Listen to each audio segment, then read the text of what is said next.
Hi guys, welcome to Making Joyful Journals. I'm Anna G. Today we're doing the hashtag Faith-Filled Collaging 2024, September 2024 entry. And here I was just showing the different prompts. We've got the colors red and silver. We've got the texture is cheesecloth. We've got a couple of different papers, sheet music, as well as book page. And the Bible verse is 2 Peter 1:19, and the focal point is lamb. Now, I did some of this ahead because my sewing machine is not where I do my filming, so I went and did the sewing in advance today. And so I have the book page, the sheet music, and then the red background page. And the silver on this page, I'm going to add these stars, and the silver stars. And that kind of ties in with the Bible verse for today, and we'll show that in just a moment. But I found some more lambs, these little stickers, so I thought, well, I'm going to incorporate those too. And the lamb that I have sewn in this page today was actually one of the freebies that's available as part of this creative series. And this creative series was developed and created by myself as well as Angela at Junction. And our information is in the description box if you want to check out her channel and her take on this series of prompts for the month of September and the entire year. In fact, we've done, I guess this is the 9th entry for the year. So we still have 3 more months into 2024. And then we also have some other creators here on YouTube that are participating on this monthly. They are Jen and Jean and Susan, and we'll have their channels also linked in the description box below. So make sure to check out their takes on these different prompts for each month. And if you're interested in joining in, by all means, you can join in for 1 month. You can try to do the entire year and catch up. It's totally up to you. And it's just your interpretation of the Bible verse and using the prompts that are provided. So here I wrote out the Bible verse. And so it says, so we have the prophetic word made more sure, to which you do well to pay attention, as to a lamp shining in a dark place until the day dawns and the morning star arises in your hearts. And that's 2 Peter 1:19. Now, I used the silver brush pen, but you see I messed up on the word Peter when I was actually writing out the Bible verse, chapter and verse. So I want to cover that. And I also had forgotten to get some cheesecloth. So I'm going to actually incorporate it here. I'm going to cover this up with some cheesecloth as well as some more sheet music. And then I'm going to rewrite the Bible verse, chapter and verse. So I'm hoping you're doing well and that you're enjoying this series and that you're getting a chance to do some crafting as well, doing something that you really enjoy. So here I'm rewriting the 2 Peter 1:19. I decided to use Roman numerals this time and see how it comes out. It seems like it's okay. Now, what I noticed with this brush pen is that the strokes are very thick, and so I'm trying to be cautious now because I did mess up.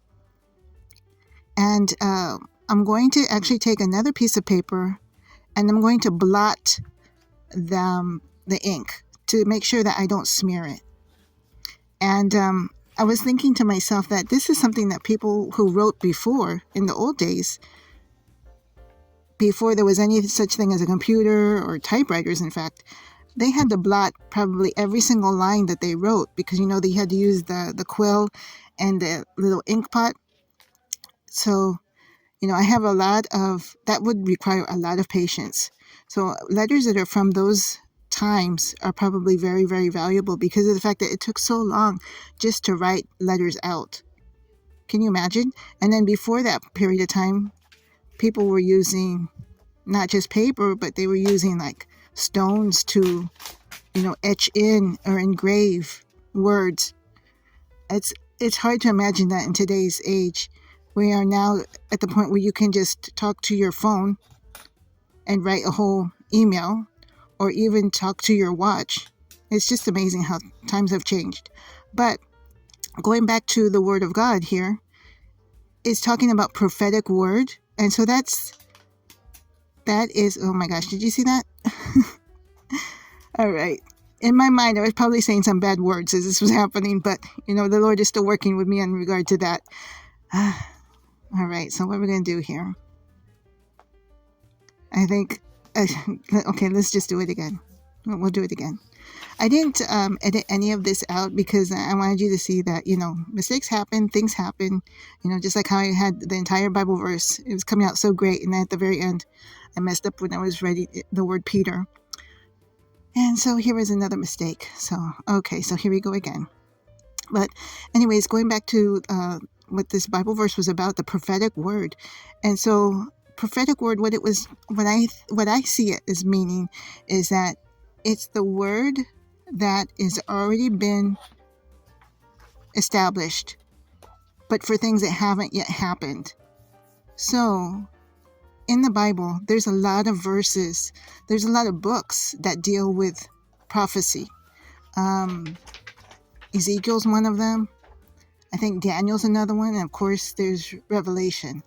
And those three books are difficult to understand, mainly because it's talking about things that are to happen that may or may not have happened yet. And so this Bible verse is talking about how we should be taking those words and paying heed to them. Make sure that we're paying attention to them so that they will be like a shining light for us in our walk in Christ. And so it also mentions about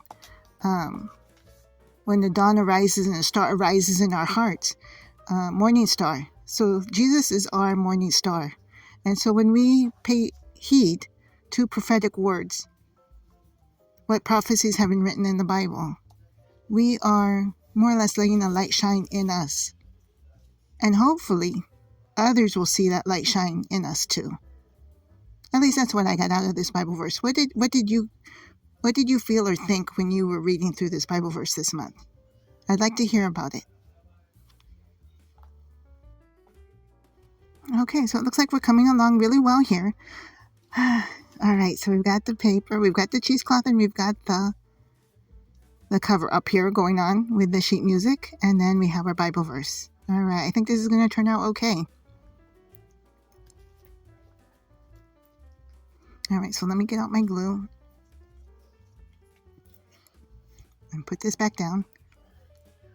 And I can't believe it, I'm still eking out a little bit of glue from this particular glue bottle. I've been using this glue for probably the last 6 months, I would say, and it has lasted a long time. Now, I don't use it for every single project that I do, but when I do use it, it seems to go a long ways. It's very sticky. I think if you've watched other videos of mine, you will have heard me say that it's very sticky, almost too sticky. And that actually is great when you're doing paper crafting, because I don't know how many times I've run into an older project where I wasn't using a really good glue and it starts to want to fall apart on you. And especially when it gets very humid, I'm not sure what happens there. It's like the glue just kind of loses its stickiness. But thankfully, this glue, I really like it. It works really well for me. And so I'm going to stick this on here. And also I wanted to say that I'm so thankful. You can't tell from this video, but we are actually getting rain, and we have not had rain in months. We have been going through a major drought. So I thank God that we are getting some rain. As I was filming this, the rain was coming down, and it's been a good steady rain, not super hard and not so light that it's not sinking into the ground. We're actually getting some really good rain. All right, and with glue, of course, you always want to burnish it, press it down really well. I know that helps it, adhere and keep its adhesion. Yeah, even using a pair of scissors, just the back side of them, helps to press it down. I don't have a bone folder per se, but I find that there's a lot of tools that you see. Some people will say, you need to have it. And, I'm the type of person like, if I can find a way of getting something done without having to purchase a new tool, then I'm going to do it. So this is my method of bone folding. Okay, so let me just clean this up a little bit. Yeah, I think this looks nice. And I didn't realize until later that the background of this red paper also had sheet music imprinted on it, along with some, it looked like some script writing. So that was an unexpected find. I really like this lamp too. It's listed as a copyright-free image. I'm hoping it's still copyright-free. But I really like it. I like the blue background, like it's showing, like, I don't know if it was a field and you're seeing the sky, or maybe it's behind some water of some kind. But yeah, I think it's turning out really nice. So guys, I hope that you are enjoying this series. If you're finding some value here, don't forget to subscribe if you're not already a subscriber. Also, I want to say a shout out to all of my silent viewers. I appreciate you so much. Those that even just come out just to watch and to lurk, appreciate that as well. And if you are finding value here, please consider subscribing. You can hit the notification bell so that you'll be alerted when a new video comes out. And leave a comment. I appreciate that. Or a thumbs up that we're in the right direction in regard to this series. And I'm also going to be showing you, after I put these down, I'm going to show you October's prompts. So if you want to start prepping ahead for October's prompts, we'd love to have you come and join us. Make sure to also check out Miss Angie's channel because she does have her own take on all of these prompts. And it may look completely different from mine, but that's what makes it so enjoyable, is that seeing other people's prompts or their takes on it, their outcomes. So for October, the colors are light blue and burgundy. The texture is sequins or metal elements. We're going to be using recycled metal and art paper as the papers. The Bible verse will be Joshua 1:9, and the focal point will be a Bible. So until I see you next time, I appreciate you staying here till the end. Thank you so much for watching. Take care. God bless. And I'll see you in the next video.